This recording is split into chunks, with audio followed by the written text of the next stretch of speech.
Well, as you can see today, we're just going to continue the series we've been in for several weeks now called Identity, where we're walking through the book of Colossians, looking at who Jesus is and who we are in light of him. And for all my detail-oriented type A people who are out there, I just want to let you know something up front. We're kind of skipping ahead today. Last week we looked at Colossians chapter 2, verses 1 through 7. Today we're going to look at Colossians chapter 2, verses 16 through 23.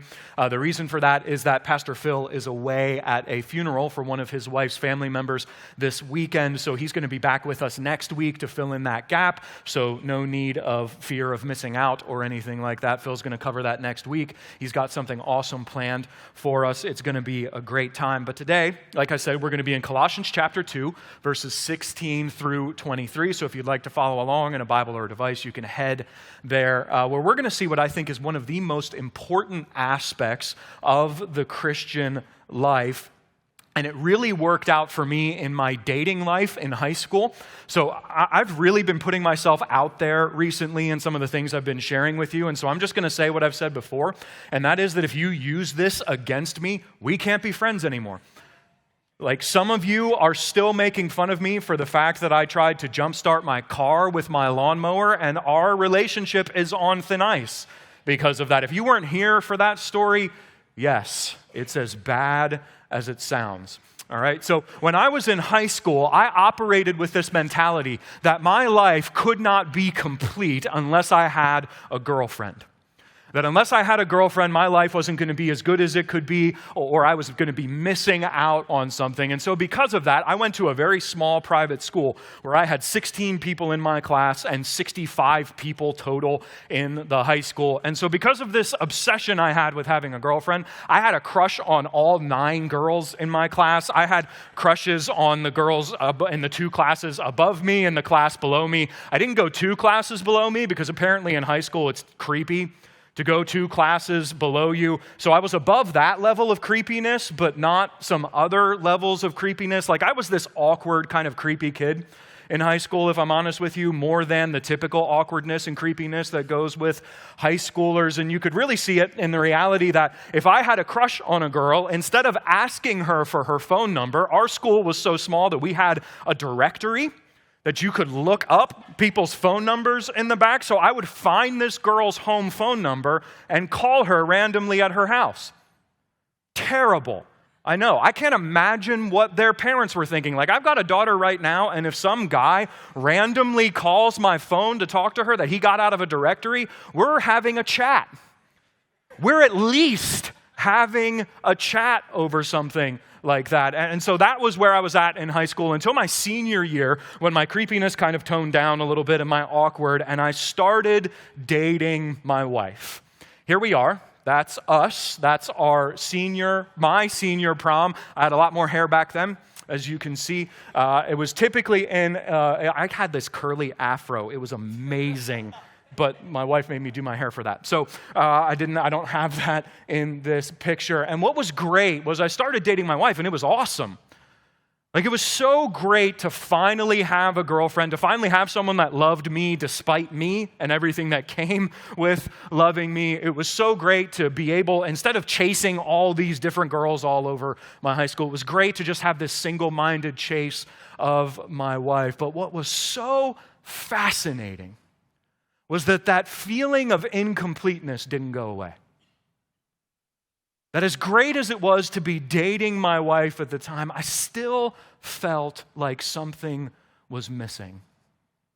And what I felt in that moment is this chase that I think every single one of us are on to find fulfillment and purpose and happiness and all the things that come with it. And I'm just willing to suggest that most of you here this morning have had some kind of similar experience, where you believed that if you could just have this, your life would finally be complete. So here's the biggest thing that I want you to remember as you leave this place today. It's the biggest thing we're going to see in our passage, and it's simply this: chase the source, not the shadows. Chase the source that is Jesus Christ and not the shadows that he casts. Here's what the first couple verses of our passage in Colossians 2:16-23 says, "Therefore do not let anyone judge you by what you eat or drink, or with regard to a religious festival, a new moon celebration, or a Sabbath day. These are a shadow of the things that were to come. The reality, however, is found in Christ." So just to give us a little bit of context, what Paul has been doing in the passage we haven't looked at is he's just been building this foundation of who we are in Christ. That we aren't what we do, we aren't what we have, we aren't what we think, we aren't what people say or think about who we are. No, we are who Jesus says we are. And if that interests you, that's what Phil's going to be talking about next week, so don't miss that message. But what he does here is he begins to transition then to say, okay, if we are who Jesus says we are, then this is what that looks like in our lives. This is how that works out. And he starts off by telling us not to let people judge us by the things that we eat or the celebrations that we take part in. And what he's doing is he's drawing on some stuff from the first half of the Bible called the Old Testament, where there were specific dietary laws and celebrations that God's people Israel would take part in order to worship God. And so one of the ways that you would worship God in the Old Testament is that you would avoid eating certain foods and you would attend certain festivals and celebrations that remember different things that God did in your history. It was really similar to kind of what we do with Christmas and Easter today. And Paul looks at his audience and he says, don't let people define you by your following of that. And then in verse 17, which is the verse on which this whole passage hinges, he says this: "These are a shadow of the things that were to come. The reality, however, is found in Christ." Paul looks at an audience and he says, listen, all of these things that are good, all of these things that are going on like new moon celebrations and different things, they're good. They're good things given to us by God that we should enjoy. Pursue them. Go to festivals. Enjoy the things that God has told you to do. But they're not the reality. They're the long shadows that are being cast by the source, by the reality, the one who can fulfill our needs in Jesus Christ.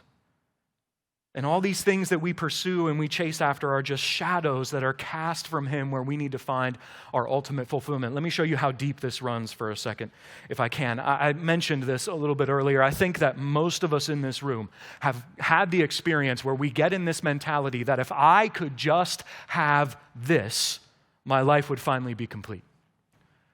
Like if I could just get across this line, then I would finally be happy and be fulfilled in my life. When I was in high school, that was me finding a girlfriend. And I don't know what it is for you. Maybe it's a certain job or a certain promotion that you're looking for, or it's having kids or whatever it is. But in our minds, we get into this mindset where if I could just have this, then I'd finally be happy.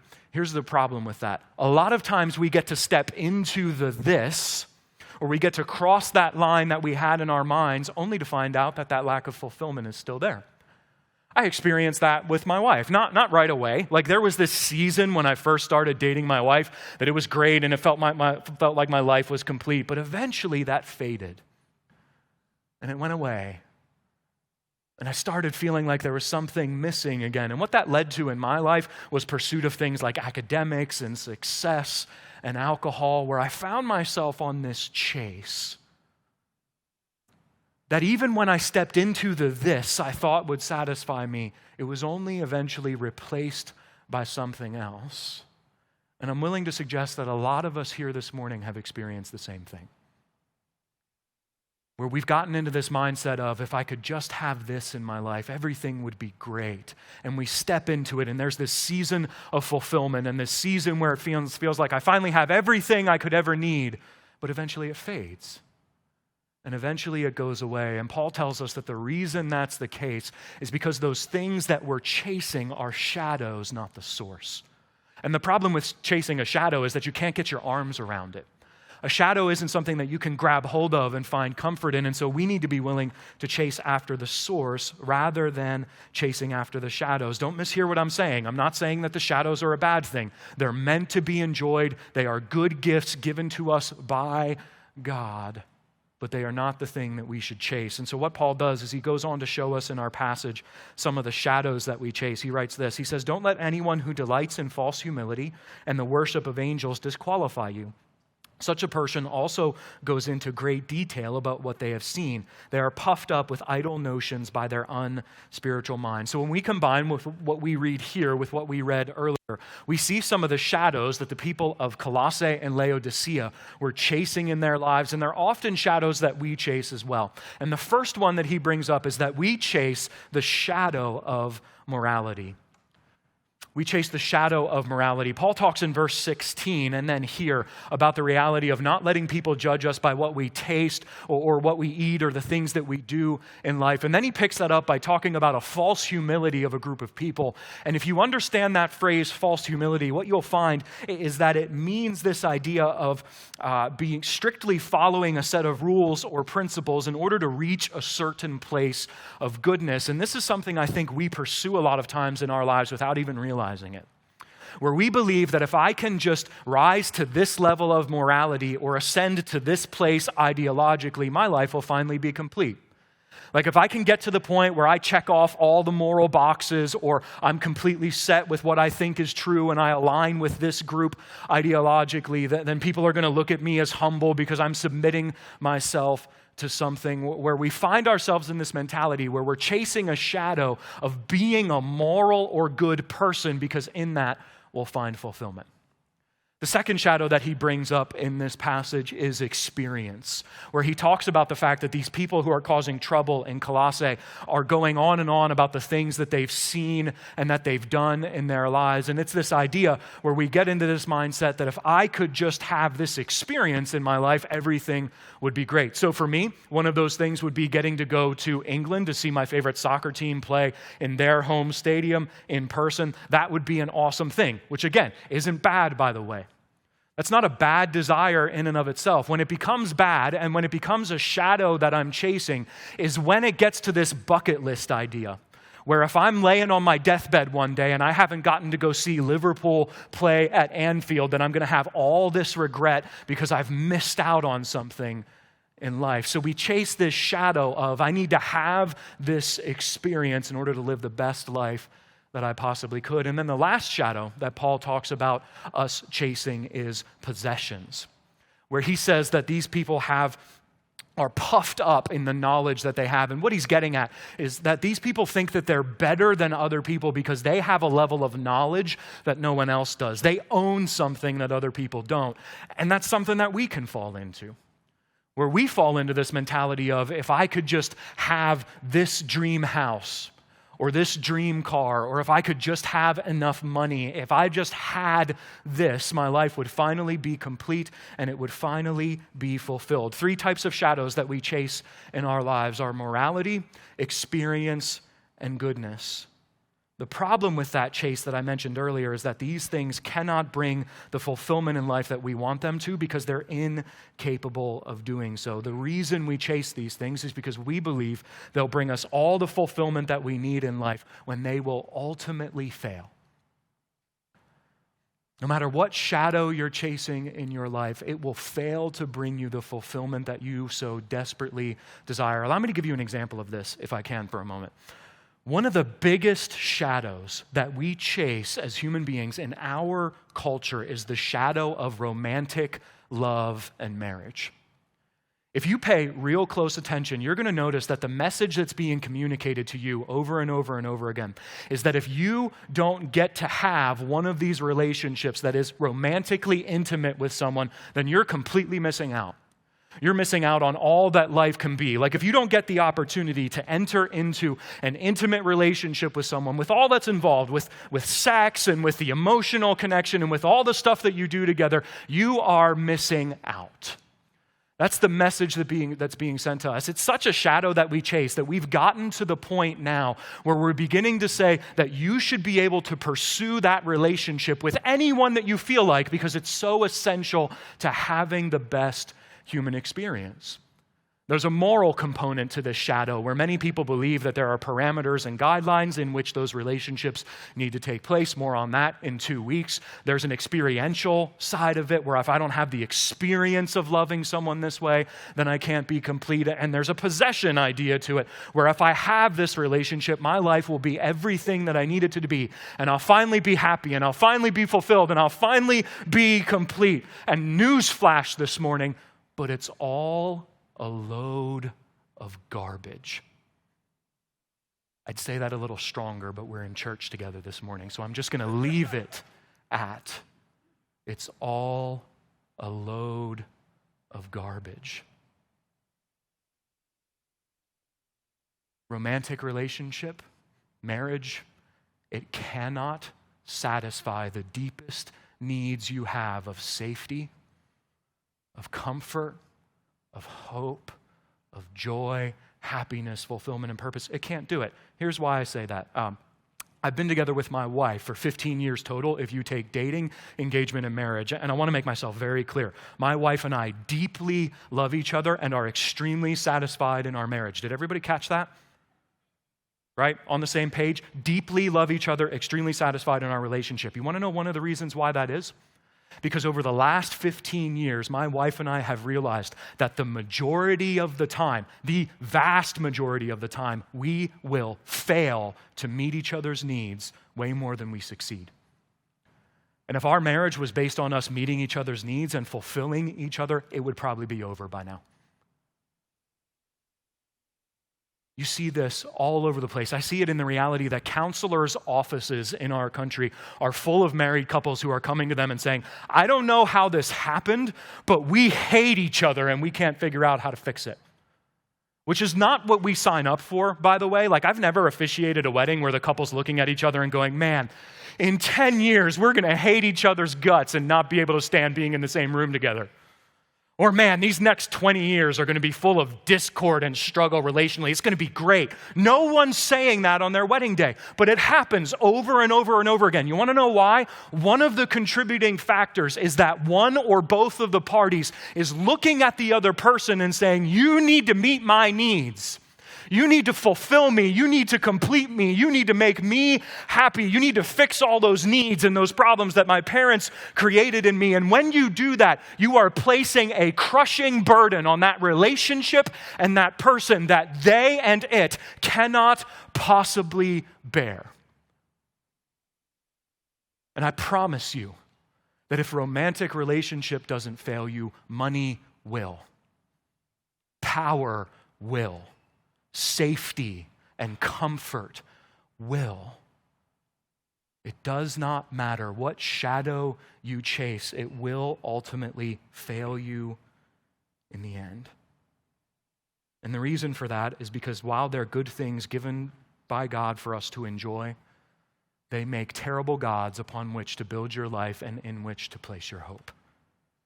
Paul leans into this idea in verse 19 where he writes about what happens when we chase the shadows and not the source. Here's what he says.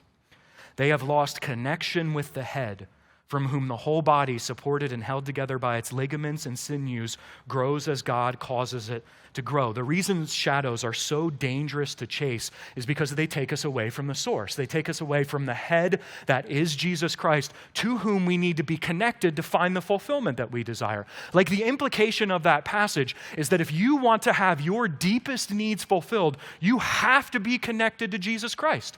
And the reason for that, the reason you have to chase the source and not the shadow is because he's the only one who can meet those needs that you have in a permanent and complete way compared to anything that you'll possibly experience. We see why earlier in a passage in Colossians chapter 1, verses 15 through 16 that we already talked about, but I want to talk about it again. And I get to do it. So here's what it says. It says Jesus, it says he is the image of the invisible God, the firstborn of all creation. For by him all things were created in heaven and on earth, visible and invisible, whether thrones or dominions or rulers or authorities. All things were created through him and for him. Did you notice by whom and for whom all things are made? Jesus. You want to know what that means? Really, really simply. Nothing in this world, including you, has been made by or for anything other than Jesus. So what that means really practically is that you haven't been made by your job for your job, by your spouse for your spouse, by money for money. You have not been made by anything or for anything other than Jesus Christ. We've been created for Jesus. And so it's no wonder that when we pursue the created things rather than the Creator, we wind up with this frustration and this disappointment because we can't find the fulfillment that we're so desperately searching for in our lives. We're chasing the shadows that are cast by the source. And as long as we settle for that, we will continue living a life that is frustrated and disappointed. When the reality is that nothing in this world can satisfy us the way that He can. I've used this quote before, but I love it too much not to keep using it over and over again. And here's what it is. It's a guy by the name of C.S. Lewis, and he says this: "If I find in myself a desire which no experience in this world can satisfy, the most probable explanation is that I was made for another world." If you want to avoid all the frustration and disappointment that comes from chasing the shadows and being let down over and over again, what you need to be willing to do is stop chasing them and turn to chase the source.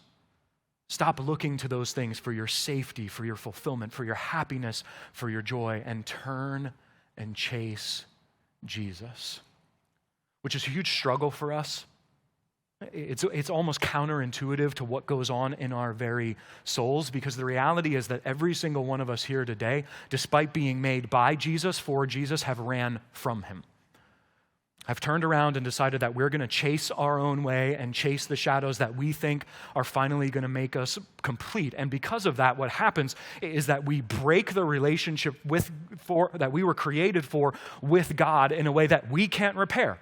There's no way on our own that we can turn back and chase the source enough to get the relationship that we need to find the fulfillment that we're looking for. And so the source of all life drew near to us, where the Creator Himself became one of His creation. God in human form, Jesus Christ, walked among us, lived a perfect life, and died on a cross to pay for our rebellion of chasing after anything and everything other than Him. Please don't miss that. The Creator of all things became one of His creation so that He could die to pay for our sin and reconcile all things, including us, to Himself. You see, the reason Jesus has proven He can meet all your deepest needs if you'll chase after Him is He's already met your greatest need that you've ever had for a Savior. And if that's true, then you can trust that chasing after Him will produce a fulfillment that you have never experienced before in our lives. Paul tells us exactly how to do that in verses 20 through 23 when he writes this: "Since you died with Christ to the elemental spiritual forces of this world, why, as though you still belong to the world, do you submit to its rules? Do not handle, do not taste, do not touch.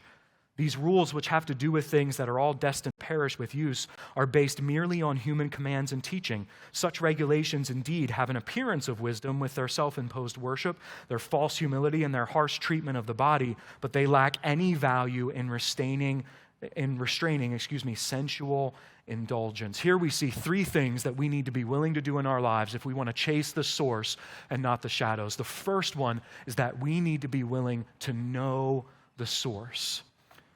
If we want to stop chasing the shadows in our lives, we have to be willing to know the source. You have to be willing to look at that news that I shared with you a few moments ago, that God has come to pursue you and died on a cross so that you could have a relationship with Him, and say, I'm in.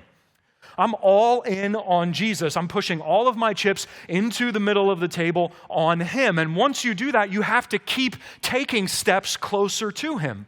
It doesn't matter if you've been taking steps closer to Jesus for what feels like your entire life. You can't ever stop getting to know the source more than you know Him now, because the moment you stop taking steps towards Jesus is the moment that you're in danger of taking steps away from Him and chasing after the shadows all over again. And so if you want to make sure that you're not chasing shadows in your life, then what you have to be willing to do is to know the source as deeply and intimately as you possibly can through the reading of His Word. You have to build your relationship with him through prayer. You have to grow in your experience of him through walking in community with other people who believe in him. If you want to make sure that you aren't chasing shadows in your life, then you have to know the source. And so can I just ask you a really simple question? Do you spend more time in your life chasing the source or chasing the shadows?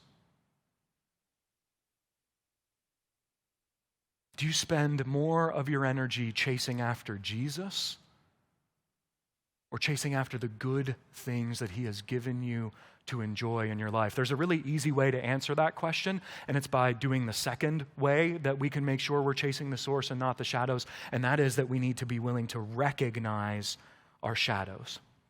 We need to be willing to look at our shadows in our lives and see them so that we aren't chasing after them. I realized this so much when it came to my wife and our relationship. That experience was so revolutionary for me in my spiritual life with Jesus, because what I finally realized was that I was chasing the shadow of romantic relationship with her instead of chasing Jesus. And here's why I realized that. I finally realized that when my wife broke up with me for the first time, there was a second time, but when she broke up with me for the first time, I finally realized it. You want to know why? I bawled my eyes out for days.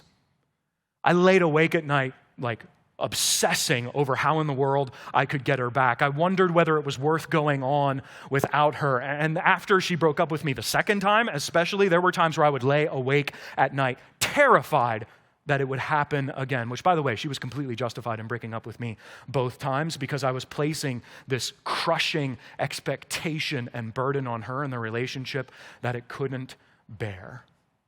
Now, thankfully, she took me back because of my unavoidable and irresistible charm. Or maybe it was my creepy and obsessive continuous pursuit of her. Either way, it worked out well. But here's what I began to realize. I began to realize that I was chasing the shadow of my wife. Why? Because the moment that thing left, my life crashed. And so if you want to know what shadows you're chasing in your life, all you have to do is ask yourself this question. What is something in your life that if you lost it, you would fall apart? What's something in your life that if you lost it as you walked out those doors this morning, you would be reduced to a pile of rubble full of anxiety, fear, depression, and anger? And once you have that in your mind, I can almost guarantee you that that's a shadow you're chasing rather than the source. Now, you can look at me and say, Bryan, I just love that. I just love my kids, or I just love money, or whatever it is, and I'm just going to be willing enough and love you enough to tell you that if you love anything more than you love Jesus in your life, you're going to wind up chasing that instead of him, and you're going to experience the disappointment that comes with it. What is something in your life that if you lost it today, it would feel like the walls were crashing in around you? And once you have that in mind, the last thing that you can do to make sure that you chase the source rather than the shadows is to invite the source into your shadows. If you want to make sure that you're chasing the source rather than the shadows, know the source, recognize your shadows, and then lastly, invite the source into your shadows. I will never cease to be amazed that Christians like me continually do this thing where we invite Jesus into our lives, where we believe in him, but then we look at him and say, hey, these are the things that I'm not going to give you. I'm going to invite you into my life, but you can't have these things. We'll look at Jesus and we'll say, yes, I'm going to believe in you. I want you in my life, but hands off these things, hands off my sexuality, hands off my money, hands off this thing that I value so much. And what you'll find is that the shadows that you're chasing in your life are the things that you tend to insulate from Jesus and keep from him rather than inviting him into them. And the problem is that's not how it's supposed to work. There's a passage later in Colossians that we're going to see in chapter 3, verse 4 that says this: when Christ, who is your life, appears, then you will also appear with him in glory. Notice what it says in that verse. Does it say that Jesus is part of our lives? No. It says he is our life. That Jesus isn't just something that we invite into our lives and make him a part of what we're doing. No, he is our life. He's the very thing upon which everything we do is founded. He's the one in whom we place all of our hope and everything that we do, and we invite him into every aspect of our lives. We don't get to look at Jesus and say, yeah, I believe in you, but you don't get to be part of this. No, if he is our lives, not a part of our lives, we invite him into every single aspect of what we say, think, and do. And so if you want to make sure that you're not chasing shadows, invite Jesus into your marriage. Invite him into your relationship with your kids. Invite him into how you handle your money. Do not wall or block him out of any area in your life. And if you're willing to do that, if you're willing to invite him into it and let him expose those shadows for what they really are with his light, you'll find the freedom you so desperately desire and that Jesus so desperately desires to give you. We don't have to spend our lives on this exhausting chase, an enslaving chase to find fulfillment and find purpose and completion in things that Paul makes the point in those verses that we just read will ultimately wind up either as a part of a future landfill or underneath a tombstone someday. They're all shadows being cast by the source who it is that we need to pursue in our lives. And if you and I really want to experience life the way it was meant to be experienced, we're all one step away of walking out those doors this morning and saying that I am going to chase the source more than I ever have before in my life, whether for the first or 1,000th time, so that we can experience the life that comes when we finally chase the source that is Jesus Christ rather than the shadows he casts. Let me pray for us. Father, thank you so much for the reality that you have shown us your light. You've shown us that you're the source of all life, that you've created us, and that you've not only created us, but you've created us for you. And so my prayer for every single one of us here today is that we would not settle for chasing anything less than you. That we would be able to avoid the frustration and the disappointment that comes when we realize that these things that we chase that aren't you can't provide us the fulfillment that we seek, that you're the only one that can do that for us. And so I pray, Holy Spirit, that you would lead us to be connected to you as our head, that you would give us the desire and the strength and the power to pursue you over and above anything that we pursue in our lives. Break down the walls that we've set up. Allow us to stop keeping things from you and trying to hide them. Give us the willingness to invite you and your light into every one of our shadows so that you can free us from them and liberate us from this exhausting existence that comes when we not only keep ourselves from you, but keep ourselves from you fully. I praise you for the reality that you've made it possible for us to be reconciled to you and the fact that you will reconcile yourself to all creation one day. And I pray that we would pursue you, looking forward to the day when that pursuit will finally be complete when we stand in your presence. It's in your name I pray. Amen.